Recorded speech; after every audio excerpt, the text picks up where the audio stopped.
The shuttle from Earth docked at Base 17 on a cold morning.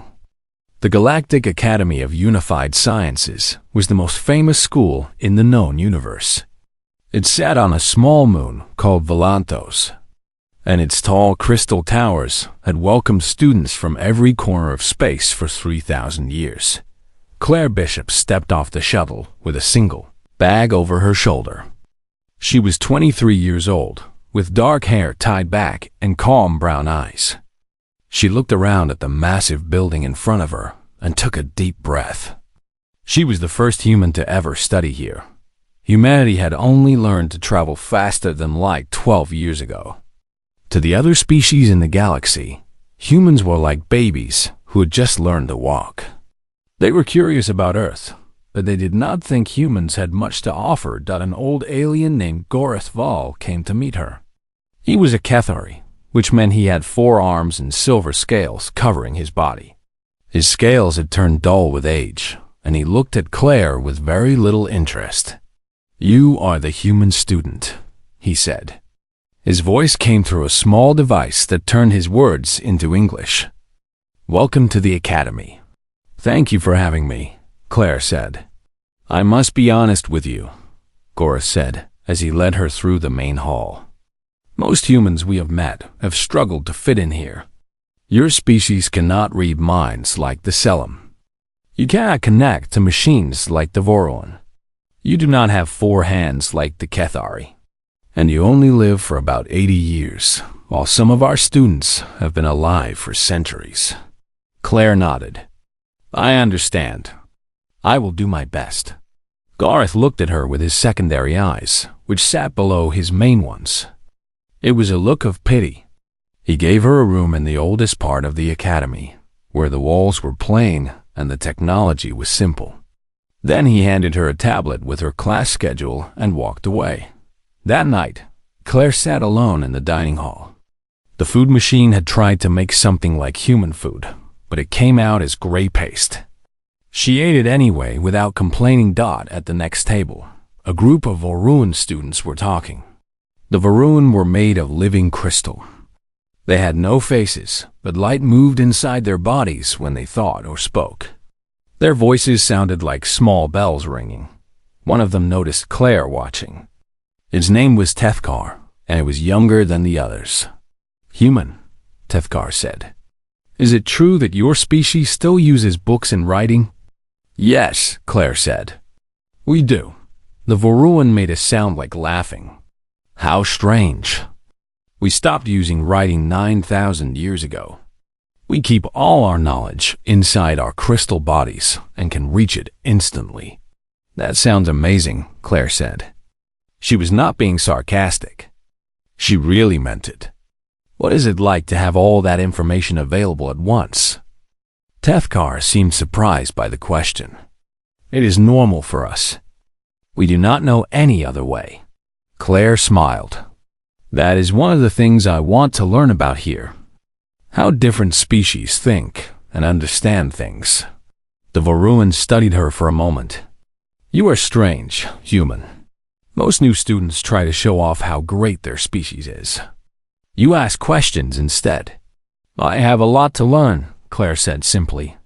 Later that night, she walked past a large room called the Hall of Records. It held the history of every species in the galaxy. She stopped at a computer and looked up the entry for humanity. The entry was very short. It said that humans were young, had high emotions, and were sometimes aggressive. It classified Earth as a minor planet and said humans should be watched, but were not important. Claire read it twice. Then she closed the screen and went to her room. The next morning, she was the first student to arrive at her xenobiology class. Xenobiology was the study of alien life forms. Her teacher was a Selim named Counselor Varath. The Selim were tall and looked almost human, but they stood 8 feet high and their skin changed color based on how they felt. Varath's skin was pale blue, which meant the teacher was curious, but also thought Claire was not very impressive. "The human has arrived," Varath announced to the class. Other students turned to look at Claire. Most of them were Cathari, with a few young Selim mixed in. They stared at her for a moment, then looked away. She was just a human, after all. I am told your species learns mainly through seeing and hearing, Vareth said. I will try to make my lessons simple enough for you to follow. Thank you, counselor, Claire said. She took a seat at the back of the room. The other students did not talk to her. They did not need to. To them, she was a small creature from a small planet who would probably fail and go home within a few months. But Claire did not seem bothered by this. She listened carefully to every word Vareth said. She took notes on her tablet. When class ended, she went straight to the library and began reading. The library was enormous. It held more information than all the libraries on Earth combined. Claire knew she could never read all of it, but she could try to learn as much as possible. She found a quiet corner and started with the basics. She read about the different species in the galaxy. She read about their history, their cultures, their ways of thinking. She read until her eyes hurt, then rested for a while and read some more. A Cathari librarian walked past her table several times. Each time, he seemed surprised to see her still there. You have been here for 7 hours, he finally said. Most students do not study this hard on their first day.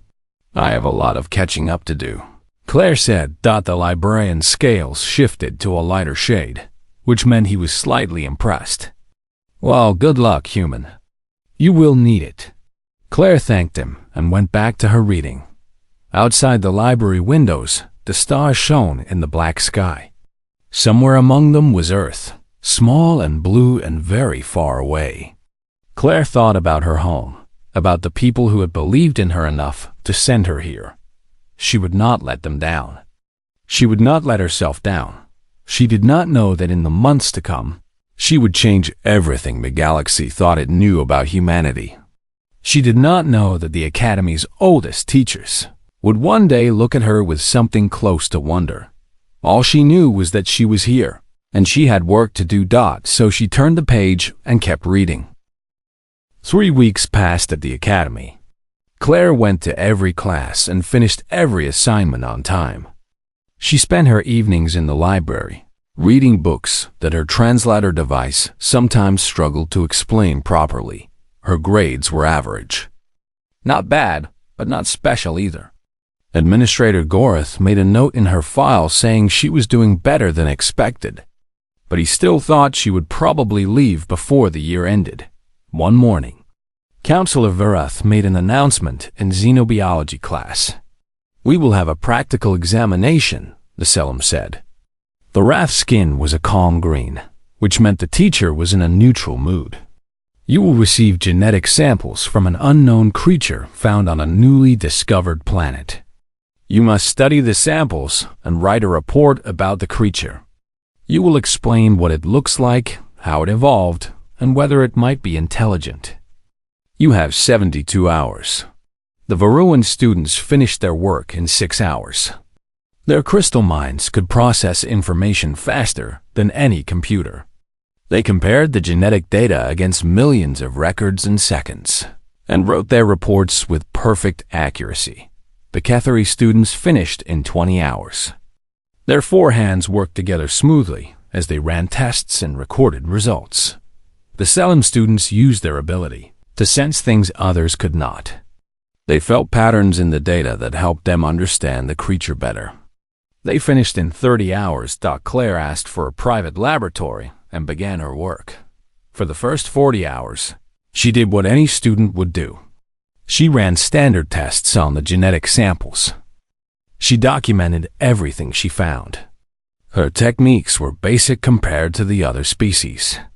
She could not connect directly to the equipment like the Varuan could. She could not sense hidden patterns like the Cathari. But in hour 41, Claire did something different. She stopped looking at the genetic data and started reading about the planet where the creature had been found. She studied the planet's history, its weather, its geology. She read about similar planets in other parts of the galaxy. In hour 52, she asked to visit the Academy's archaeology archives. A young Cathari named Sarin was sent to help her. Why do you need archaeology information for a genetics test? Sarin asked. His secondary eyes blinked with confusion. I am not sure yet, Claire admitted. But something does not make sense. This creature's body is built for low gravity, but the planet where we found it has high gravity. That means either it came from somewhere else or something changed. Sarin tilted his head. That is an interesting thought. Most students would not notice that problem. Most students have better tools than I do, Claire said. So I have to look for things they might miss. She spent hours going through old records. She searched for anything that might explain how a low-gravity creature ended up on a high-gravity. World. In hour 68. Claire submitted her report. When Counselor Vareth read her work, the teacher's skin changed colors rapidly. Blue, then gold, then purple. Purple meant deep interest, and Vareth had not shown that color in a very long time. Claire's report was completely different from everyone else's. The other students had focused on the genetic data itself. They had identified proteins, classified the creature, and made predictions about its biology.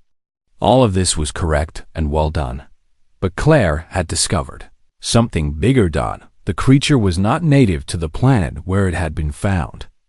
It had come from a different world in a nearby star system. That world had been destroyed by an asteroid 50,000 years ago. And here was the most important part. The creature had not arrived on its new planet by accident. Someone had moved it there on purpose. Someone had changed its genes to help it survive in a new environment. Someone, 50,000 years ago, had saved this creature from extinction. Vareth called Claire to a private meeting.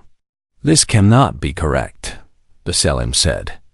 The raft's skin was still cycling through colors, unable to settle on just one. This creature is simple. It lives in water and eats tiny plants. It is not important. I know, Claire said.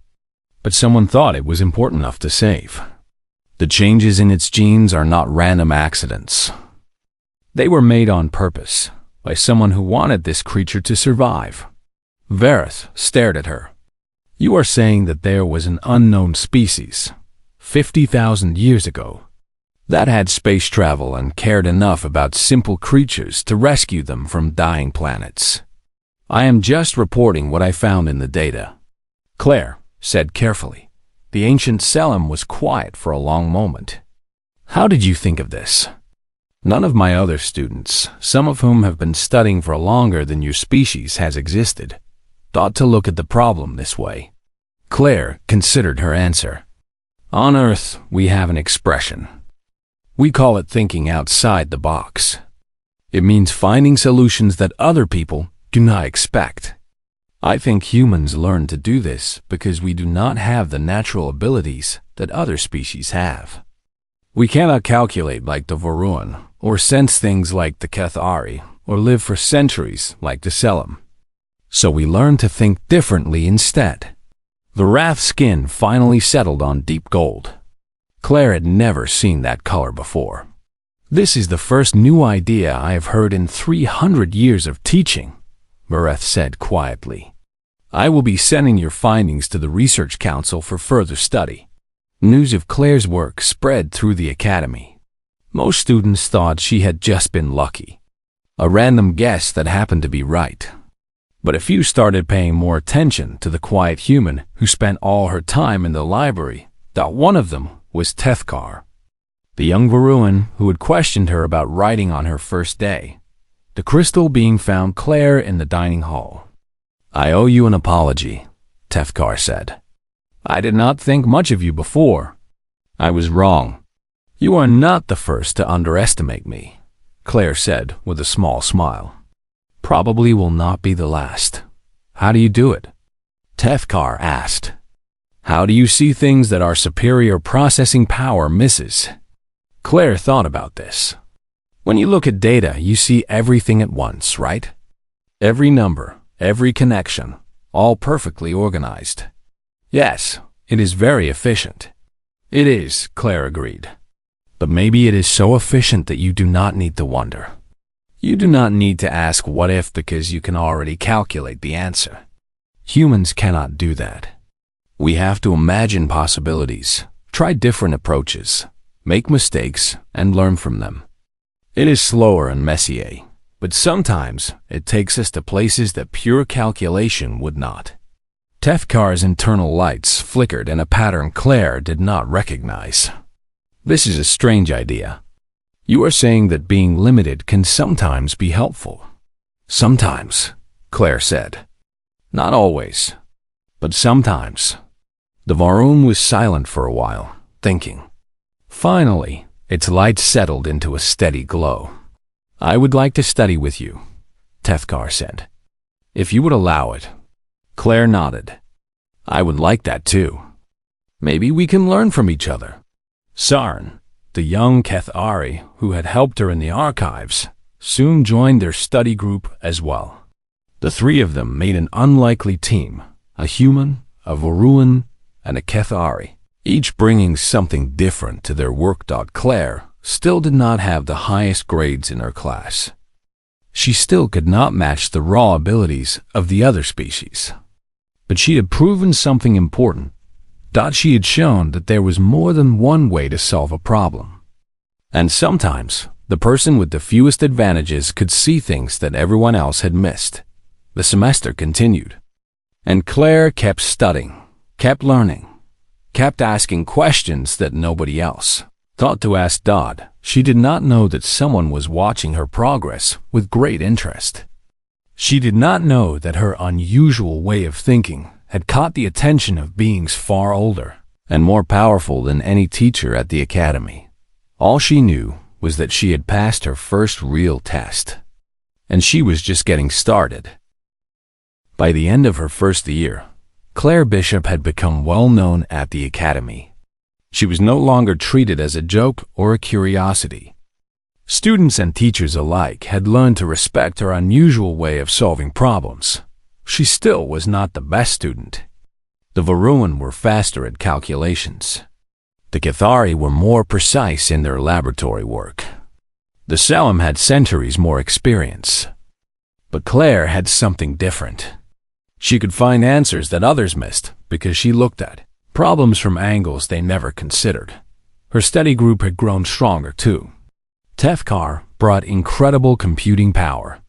Sarn brought careful attention to detail. And Claire brought questions that made them all think harder. But not everyone was happy about Claire's success. There was an ancient Selim student named Counselor Marith. He had been studying at the academy for almost 200 years, preparing to join the Galactic High Council.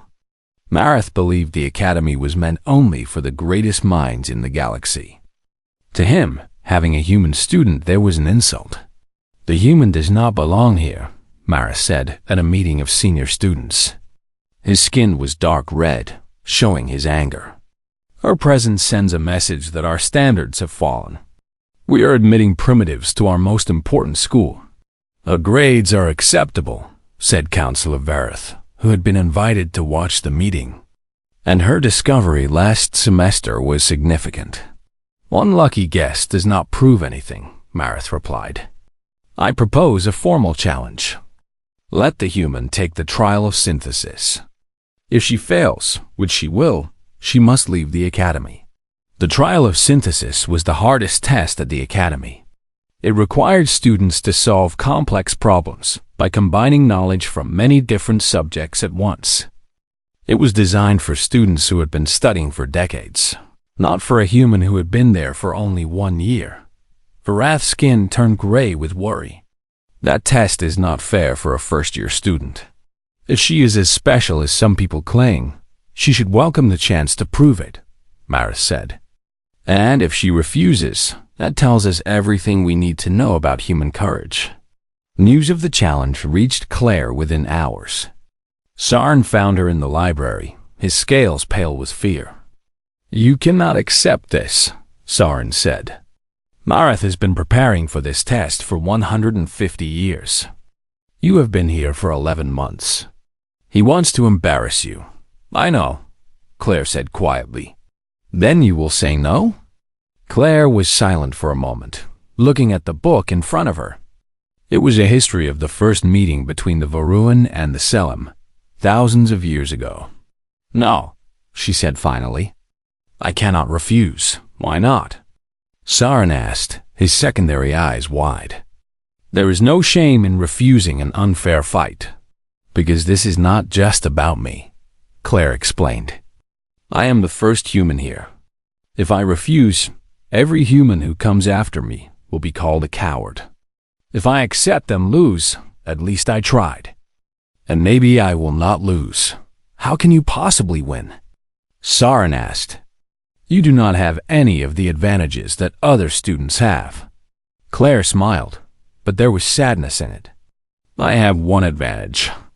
Everyone expects me to fail. That means they are not really looking at me. They see what they think I am, a primitive who does not belong. But that is not who I am. Maybe it is time I showed them. The trial of synthesis was held in the Grand Assembly Hall. Hundreds of people came to watch. Teachers, students, and even members of the Galactic High Council filled the seats. They all expected to see the human fail publicly. Claire stood on one side of the hall. Marith stood on the other. Between them, a large screen showed the rules of the trial. The trial of synthesis has 3 problems, announced the judge, an ancient Selim. Each problem requires knowledge from many different subjects. The person who gives the best solutions wins. The first problem appeared on the screen. A colony world was dying. The environment was collapsing, threatening both the alien creatures that lived there naturally and the colonists who had moved there. The students had to find a way to save everyone. Marith spoke first. His skin glowed with confidence. He presented a detailed plan based on centuries of knowledge. He talked about moving resources, balancing needs, and using tried and tested methods. It was exactly what everyone expected from a student of his experience. Then Claire stepped forward. May I ask a question about this situation? She said. The judge nodded. The colony was started 300 years ago, Claire said. But the environmental problems only began 50 years ago. What happened 250 years ago that might have caused this? There was murmuring in the audience. Marith's skin flickered with annoyance. That is not relevant. We are asked to solve the current problem, not investigate the past. But if we do not understand the cause, how do we know our solution will not make things worse? Claire asked. She began searching through historical records right there on the screen. What she found shocked everyone. 250 years ago, a mining company had started digging under the colony. The mining had damaged underground water systems, but the damage was so slow that no one had connected it to the current crisis. Marith's solution would actually make things worse by putting more pressure on the already damaged water supply. The answer is not to manage the crisis, Claire said. The answer is to stop the mining. The minerals they are digging up are not even valuable anymore. There are artificial versions now. But nobody checked because everyone was focused on the immediate problem. The judge's skin shifted to deep gold. This solution addresses the root cause rather than the symptoms. It is unorthodox but valid. The second problem involved calculating a safe path through dangerous space filled with gravity distortions. Marith solved it quickly using advanced mathematics perfected over thousands of years. Claire's math was not as elegant. But she noticed something Marith had missed. One of the gravity distortions was not natural. It was a beacon left by an ancient civilization to guide travelers safely through the region. By using the beacon as it was intended, Claire's path was actually safer than Marith's. How did you know to look for the beacon? Someone asked. I did not know, Claire admitted. I guessed. The pattern was too regular to be natural, so I thought it was worth checking. Sometimes the universe leaves clues for us if we are willing to look. The third problem was the hardest. 2 alien species were about to go to war. Both sides thought they were right, Centuries of bad feelings made peace seem impossible. The students had to find a way to stop the war. Marath gave a masterful answer. He used his deep understanding of psychology and history to propose a detailed peace treaty. It covered territory, resources, and future discussions. It was exactly what centuries of wisdom would suggest. The audience was impressed. This was the kind of solution that only great experience could produce. Then Claire spoke. "I think we are looking at this the wrong way," she said. "Everyone talks about what these species want. Territory, resources, respect. But nobody has asked what they need." She paused, thinking carefully. "They are afraid. Both of them. They have been hurt before, and they are scared it will happen again.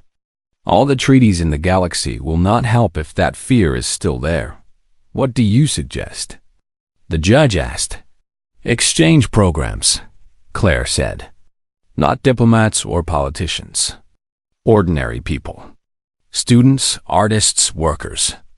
Let them live among each other, learn each other's languages, share food and music and stories. It will take longer than a treaty, but it will last longer too." The hall was silent. Then the judge's skin shifted to a color Claire had never seen before. A shimmering mix of gold and silver. "The council will discuss and announce the results," the judge said. 3 hours later, the verdict came. In the first problem, the human solution is better because it addresses root causes. In the second problem, both solutions work, but the human showed creative use of available resources. In the third problem, the human has proposed something genuinely new. It is not what our wisdom would suggest, but it may be better for exactly that reason. The judge turned to Claire. "Claire Bishop of Earth, you have passed the trial of synthesis. More than that, you have taught us something we did not expect to learn." In the audience, Tethkar's lights blazed with joy. Saren's scales turned bright gold with pride. Marath approached Claire afterward. His skin was troubled gray. "I was wrong about you," he said quietly. "I thought wisdom only came from age. You showed me it can also come from a different way of seeing things." "Thank you for the challenge," Claire said. "I learned more preparing for this than in my entire first year." Marath studied her. "You are not what I expected, human. I am starting to understand why the Galactic Council has been watching your species so closely." "Watching us?" Claire asked. "What do you mean?" But Marath was already walking away, leaving Claire with a question that would not be answered for many months. 2 years had passed since Claire Bishop arrived at the Galactic Academy. She was no longer seen as an experiment or a curiosity. She was a respected student, known throughout the school for her unusual way of thinking and her ability to find connections that others missed. But Claire had started noticing strange things. Historical texts sometimes seemed to have missing sections.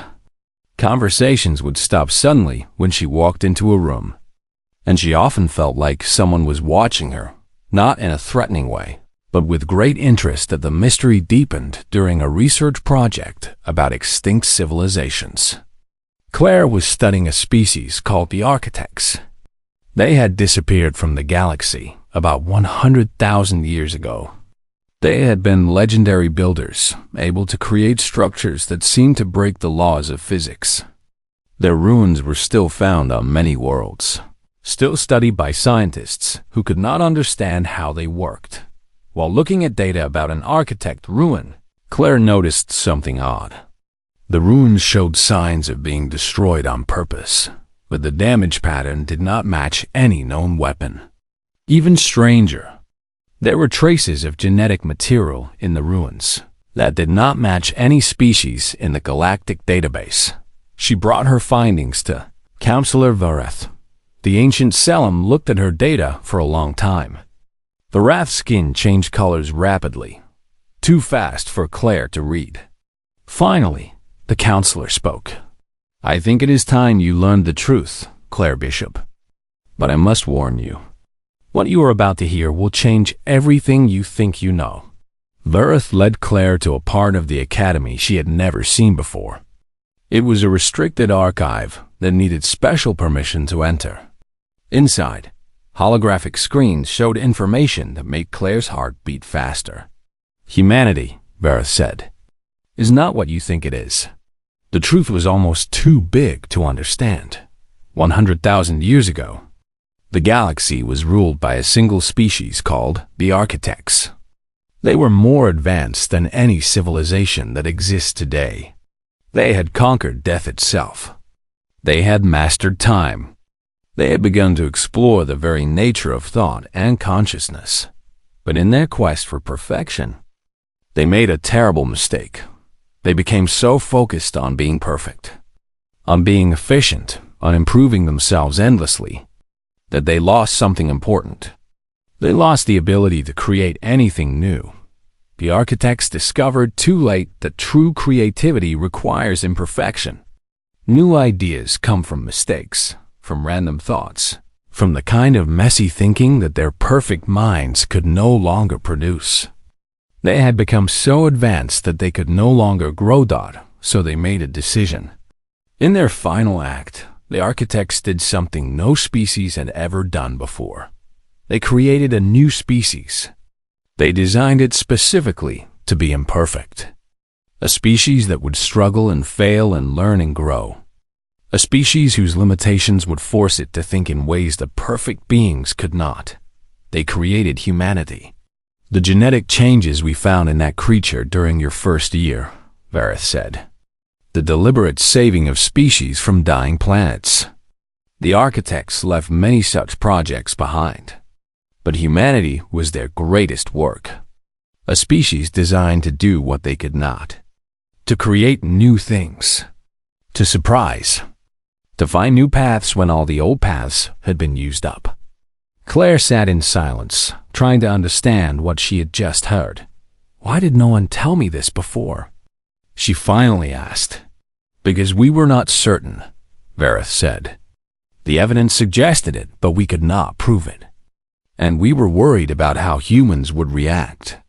Your species has a history of responding badly to discoveries about your origins. But you are telling me now. Why? Verith's skin settled into a deep, thoughtful blue. Because you have proven yourself, Claire Bishop. You have shown us that the Architect's design worked. In 2 years, you have demonstrated exactly what they hoped humanity would develop.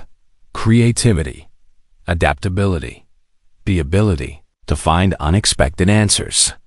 You have earned the right to know who you really are. Claire thought about this for a long moment.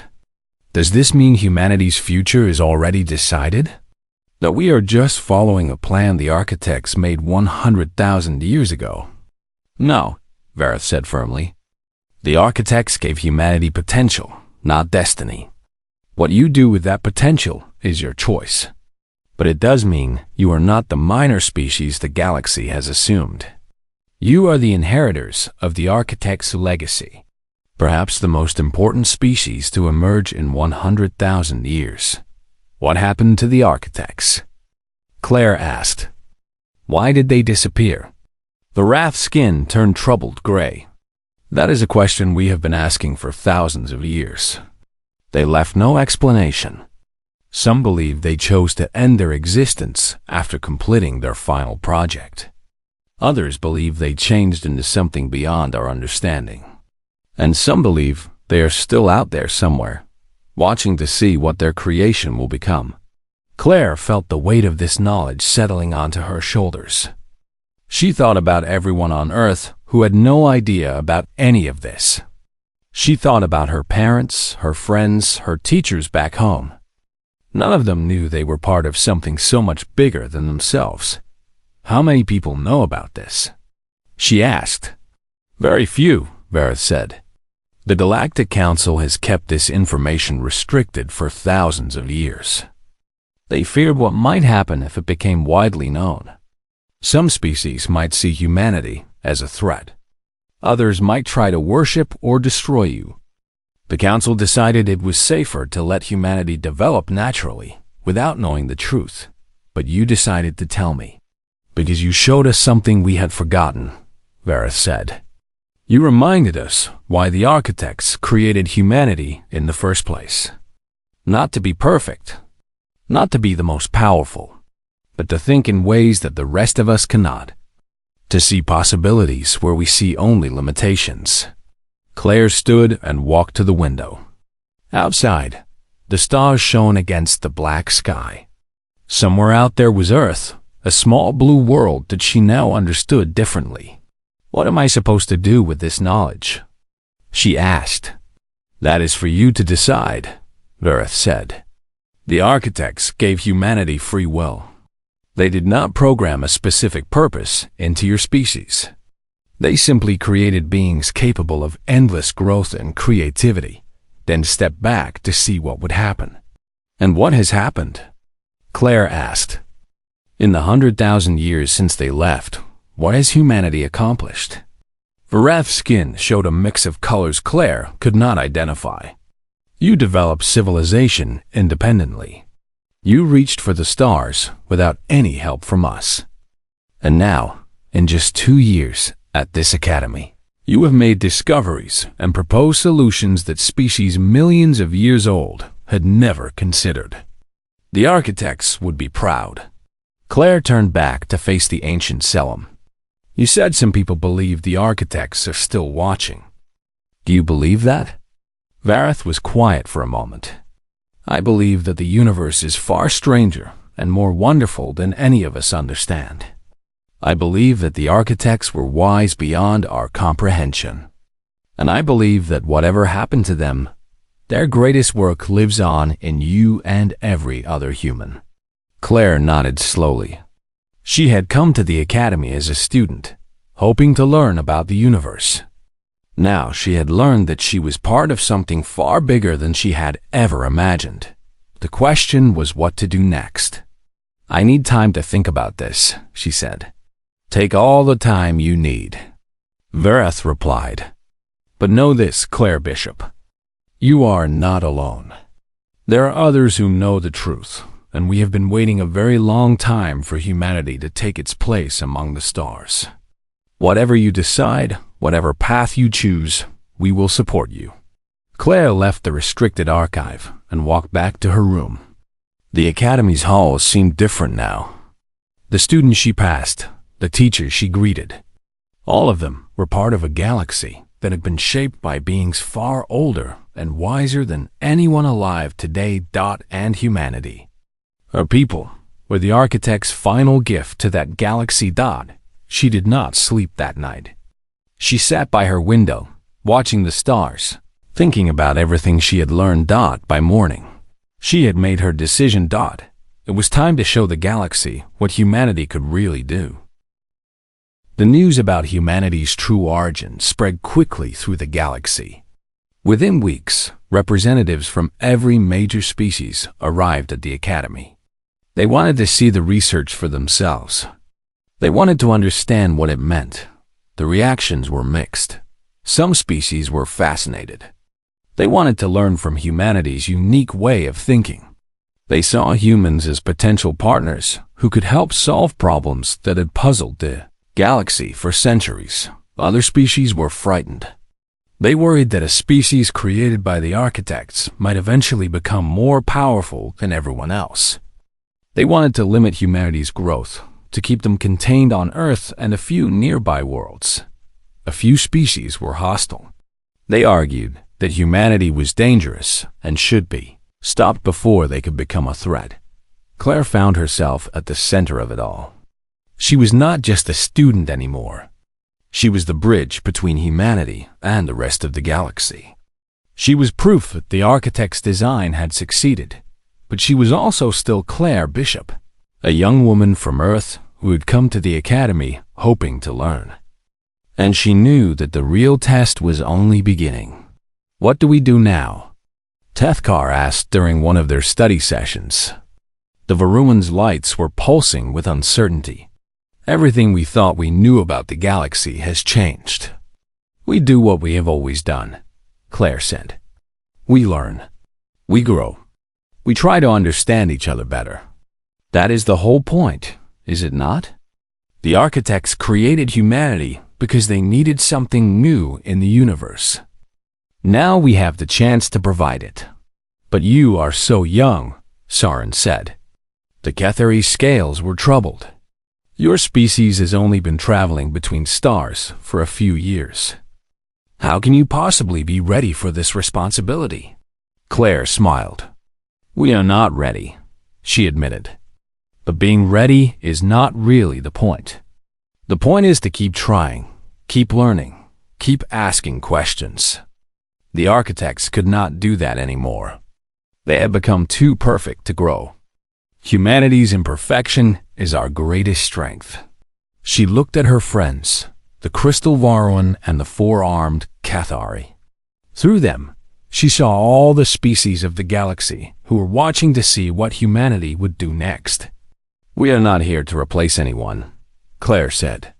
We are not here to conquer or control. We are here to add something that was not there before. And maybe, together, we can do what the architects could not. Maybe we can keep growing, keep changing, keep discovering forever. In the months that followed, Claire worked with the Galactic Council to create new programs for human integration.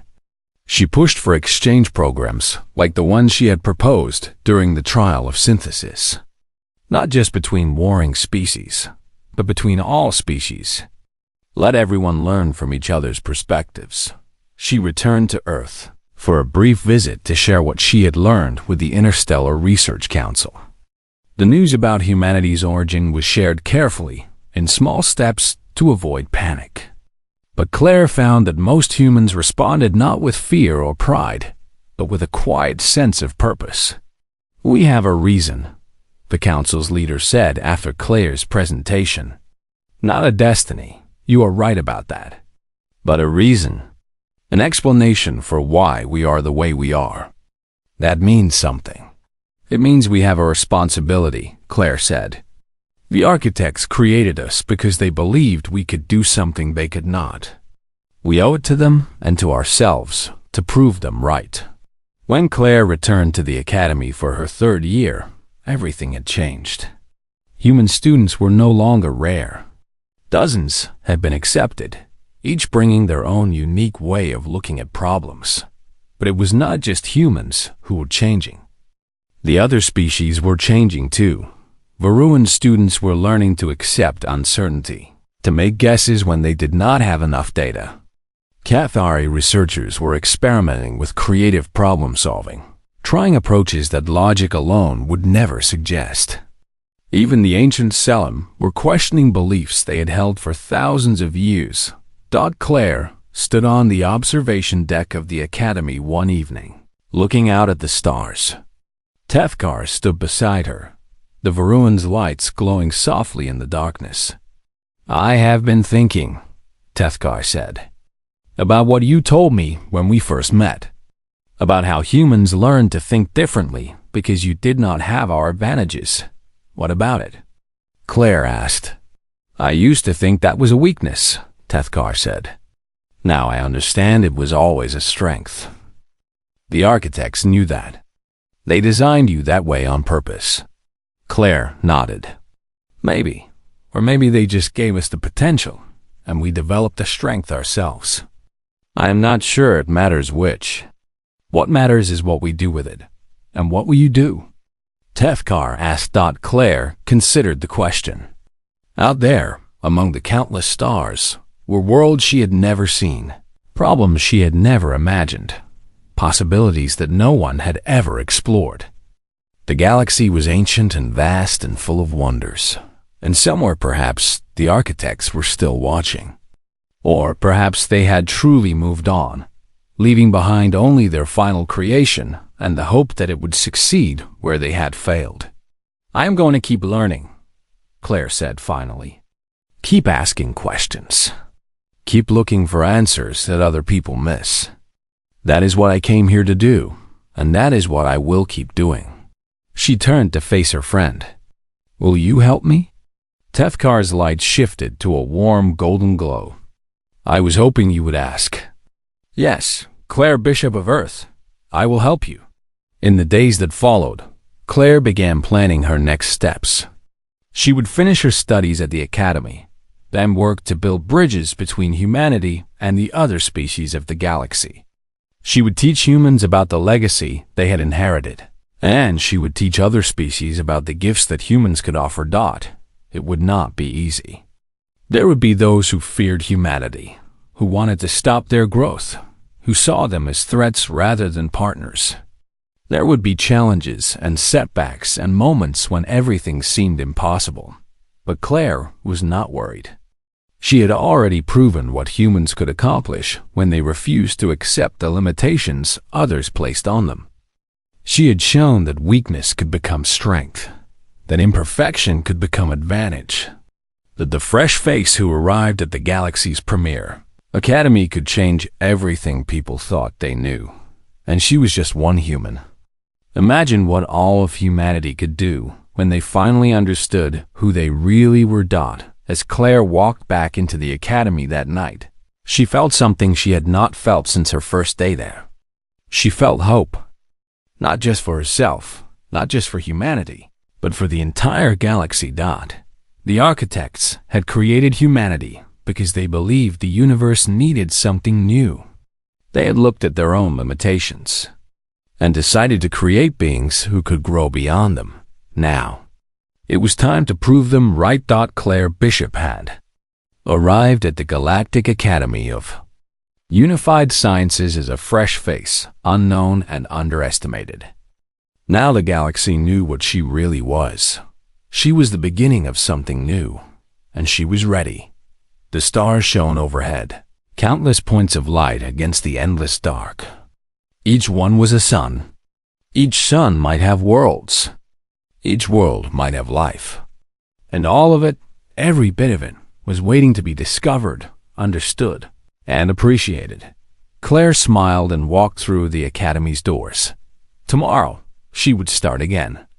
Tomorrow, there would be new problems to solve, new questions to ask, new answers to find. Tomorrow. And every day after, she would show the galaxy what humanity could do. And somewhere in the vast silence between the stars, where the architects had once dreamed of the future, the universe held its breath and waited to see what would happen next. The fresh face had arrived.